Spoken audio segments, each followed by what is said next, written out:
Hey, sama guy, what's up? Yeah, man. It's your boy John. Ya sama guy tey bon. Tey li may wax du gudd mooy affaire yi moom du gudd quoi yaa ngi tey damay wax si maanaam lamb laay wax quoi mais parce que lamb ci côté mbëri quoi lan moo tax mbëri goree di ko xam loolu laa mënul laaj quoi non mbëri ay jaam lañ barke sëñ Bamba dangay xool mbëri bu ñuy daan comme ku si daan quoi da ñëw toog naa lan non xoolal dama liggéey Bécaye 3 séances laay def par jour li may entraîné xajul ci waa ji di tëggu di waay di taal boppam baay waaye ma la Bécaye xoolal ñi mënuñ ma téye ni ma jox sumay morom yaa fi ñii xoolal li ma liggéey xajul ci ñoom bu ñu daanee rek dañu 3 séances mais bu ñu daanoo nag non dañuy dem dëkk ji jamena ay jaam la ñuy doon kuñ si daan nga naan sama ngemb lañ ko sàcc ak Saint-Ville ki dafa sulli sama bàmmeelu yaay ak Saint-Ville ba ma yeewoo daje ku jigéen ki Saint-Ville mais mbër am leen ngor sport boo gis victoire la défaite ak nul mënu leen bu leen amee victoire ngeen ne yéen a job yéen a contact 3 séances Bécaye li ma liggéey ki antalu ko bu leen daanee ngeen tam maire bi ngeen dëkkal dëmm wala seen xarit boo xam ne ngeen seen xarit moo leen jaay wala journaliste bi moo yóbbu sama slip bàyyi affaire yooyu am leen ngor faites dans l'honneur et dans la dignité dafa taxul nit sa carrière yàqu ba Bombardier ma nekk roi des arènes ba booy fekk na ko fële Thiès Mbour fële Thiès humilier ko tey ji nekk na roi des arènes Tapha Tine boo xam ne ci kalaaf jël ndar tey ji mi nekk si VIP yi moo tax yéen boo leen ñàkkee rek ñànki quoi dàq seen xarit yi Saint-Ville dàq seen xarit yi tam seen waa ko ñu dëmm naan seen waa ko ne leen bañ te seen waa ko ñoo leen supporté woon ba ngay nekk si début bi journaliste yi leen defal promotion après ngeen tëlee di leen xarab am leen ngor waaye mbër moo tax mbëri ñàkk ngor foofu ñëpp footballeur yi ñoo fa yem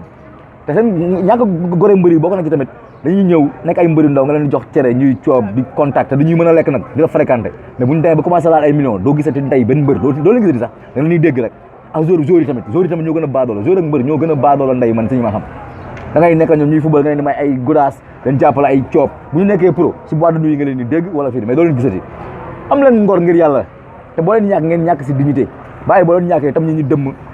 xuloog seen waa koñ xuloog seen xarit yi seen yaay naan seen wujju yéen bàyyi leen ngeen di def lamb sport la au niveau da ngay liggéey waaji di liggéey victoire défaite ak nul boo leen ñàkkee bàyyi leen di ñànki am na pas mbër ay ëmm seen def nañ ko ay Elton mbir gi démb la ko def la dëggee dafa la ñàkk tamit wala ni ko jëfur Saint-Ville ku si ñàkk rek il faut nga jéem a ut benn affaire liggéey leen da ngay jàpp ne ki la doon may démb tey moo la xañ te kooku yàlla la mooy maye victoire défaite ak nul xam nga ay Modou Mbaye waru dem géej waaye booy di ko menacé day reporté lamb walu teen la tey ji yaaw jàll ak fëgg la yaaw jàll ak Balla Gaye bu ñu daje woon sëriñ ñëpp bu ñu jàppaloon yaaw jàll Sénégal yëpp jàppale yaaw jàll daan Balla Gaye parce que il ne fait pas le poids walu teen la si géew bi si kii bi rek nga yem si buntu bi rek nga yem donc dëgg laa mbër yi am leen ngor bàyyi yi ngeen di def bi bàyyi boo leen ñàkkee rek tam ñu dem boo daanee